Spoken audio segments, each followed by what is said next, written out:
ሰላም ውድ ኢትዮጵያውያኖች በሙሉ፣ ዛሬ አሜሪካ 250ኛ የነፃነት ቀኗን እያከበረች ትገኛለች። the American Independence Day ወይንም 4th of July ተብሎ የሚከበረው የአሜሪካ ከቅኝ ግዛት ነፃ የወጣንበት የነፃነት ቀናችን ነው ብለው ነው ይሄን ቀን የሚያከብሩት። 250ኛው ዓመት ዛሬ በልዩ ዝግጅት እየተከበረ ይገኛል። ታዲያ ይህን ስመለከት ምን ያስቀናል ብትሉኝ በጣም ብዙ ነገሮች ያስቀኑኛል። አሜሪካ 250ኛ ዓመቷን ስታከብር የሀገሬ የኢትዮጵያ ከ3000 ዓመት በላይ ታሪክ ያላት ጥንታዊት ሀገር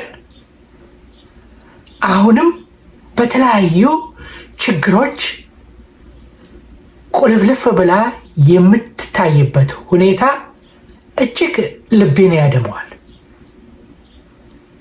ምን ሆነን እንደዚህ እንደሆነን አይገባኝም። 250 ዓመት ለአሜሪካ የት እንዳደረሳት ሁላችንም የምናውቀው ነው። በዓለም ላይ ግልጽ ነው። ታዲያ እኛ በሺህ በሚቆጠሩ ዓመታት ውስጥ አሁን የት ነው ያለ ነው? እንዴት ነው ያለ ነው? ምን እያደረግን ነው ያለ ነው? በጣም በጣም በጣም የሚቆጩ ነገሮች አሉ። አሁንም ቢሆን አልረፈደም። ብዙ ብዙ እድሎች ከፊታችን አሉ። ከሌሎች ታሪኮች መማር እንችላለን። የአሁን አሜሪካ እኮ ከአውሮፓም ከተለያየ ቦታ መጥተው እኮ ተሰባስበው የመሰረቷት የገነቧት አገር ነች። ምንም እንኳን አሁንም ቢሆን ችግሮች ቢኖሩም ከዘረኝነቱም ከሌላውም ጋር ተያይዞ ችግሮች ቢታዩም እንደዛም ሆነው እየታገሉ የአንድነታቸውን ማስከበር ማስቀጠልና የኢኮኖሚ ጥንካሬያቸውን በፍጹም ወደኋላ የሚሉበት ጉዳይ እንዳልሆነ ነው መማር የሚቻለው። ታዲያ እኛ በነዚህ በሺህ በሚቆጠሩ ዓመታት ውስጥ ሄደን አሁን ባለንበት ሁኔታ ውስጥ የደረስንበት ሁኔታዎች የሚያሳዝኑ የሚቆጩ ነገሮች አሉ። አንዱንን በጋራ አገርን የሚገነባ በአጭር ዓመታት ውስጥ አገርን የሚቀይር ስራ ከመስራት በተለያዩ ምክንያቶች በተለያዩ የፖለቲካ የንትርክ አይነቶች ራሳችንን አወዛግበን ምክራችንን የምናይበት ሁኔታ በጣም ነው የሚያሳዝነው የሚቆጨው። ታዲያ ምንድን ነው ማድረግ ያለብን? ምንድን ነው ከኛስ የሚጠበቀው ይህንን ለማስተካከል? አዎ በጣም ብዙ ውጣ ውረዶች፣ ብዙ መከራዎች ሊበዙ ይችላሉ። አሁንም ከዛ ችግር ራሳችንን ማውጣት እንችላለን። ስለዚህ ከዛሬው የአሜሪካ 250ኛው ዓመት የነፃነት ቀን መታሰቢያ ቀን ኢንዲፔንደንስ ዴይ ወይንም the 4th of July ብለው በየዓመቱ የሚያከብሩት ቀን ይሄኛው የዘንድሮው ለየት የሚያደርገው 250ኛ ዓመቷን ወደኋላ መለስ ብላ ታሪኳን ዳሳ የምታከብርበት ነው። ጥሩም ይሁን መጥፎ ተዳሰው ታሪኮች ለወደፊቱ እየታረሙ የሚሄዱ ነገሮችን የሚታይበት የሚገመገምበትም ታሪክ ስለሆነ ነው። እንግዲህ እኔም የዛ አካል ተካፋይ አሁን ባለውበት አገር ሌላኛው ሀገሬ ሆኗል እና እዛ የማየው ነገር በየቀኑ የማያቸው ነገሮች ለሀገሬ ለኢትዮጵያም ምን ነው በሆነላት ብዬ መቆጨቴ መጸጸቴ እና ማዘኔ አይቀርም። ብዙ ነገሮች አሉ የሚያስቆጩን ማለት ነው።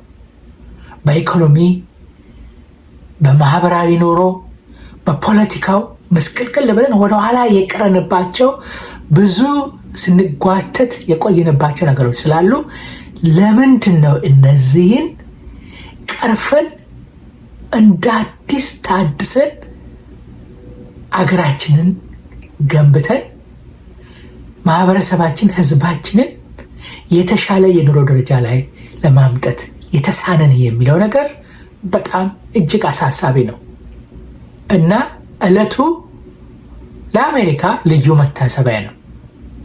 ለኢትዮጵያኖች ደግሞ ልዩ መማሪያ እንዲሆን ብዬ ያስተላለፍኩት መልእክት እንዲሆንልኝ ነው፣ እንዲታሰብልኝ ነው። የተለያየ እምነት፣ የተለያየ የፖለቲካ አካሄድ፣ የተለያዩ ነገሮች ቢኖሩንም በባህል በተለያየ ነገር አንድነት ግን ከምንም በላይ ይመረጣል።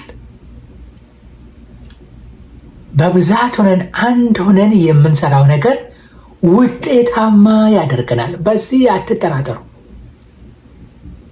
በኢኮኖሚው ትልቅ እምርታ ማምጣት የምንችለው በአንድነት ስንንቀሳቀስ ነው። በህብረት ሆነን ስንሰራ ብቻ ነው የተሻለ ህይወት ለህዝባችን ማምጣት የምንችለው ማለት ነው።